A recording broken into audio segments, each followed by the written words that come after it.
Douglas has to nail this. He's got to fix the offensive line. He doesn't need 100 things. Like, he needs to fix the offensive line, get another weapon in there, and backup quarterback. Yeah, who the hell is the backup quarterback? Who's that going to be next year? I go Jacoby Brissett is my prediction.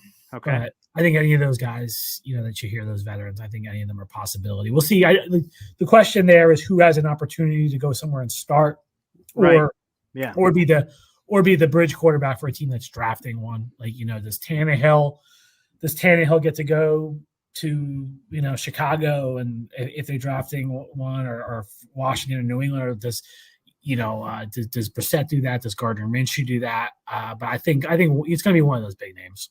Do the Jets struggle in that department? Is that something I'd imagine that'd be a very high priority, a very early in free agency decision? But with some of the things you mentioned, maybe that's more difficult to pull off. Yeah, I don't think it's early in free agency because there's kind of a tier, like a hierarchy. Like, even the backup quarterback market is not going to be the day one thing. Mm-hmm.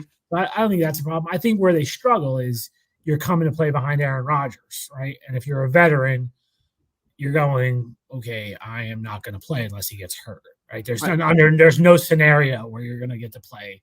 But if you're a veteran and Pittsburgh calls, okay, Kenny Pickett might stumble, right? Like, that was sort of like with like Joe Flacco. I know he's a touchy subject, but when Flacco left the Jets after 2020, right? After that year, and he went to Philadelphia. Remember, he signed with Philadelphia in 2021. And then they traded for him. And it was like, well, why did he go there instead of the Jets? Like, come back to the Jets. And the Jets wanted him.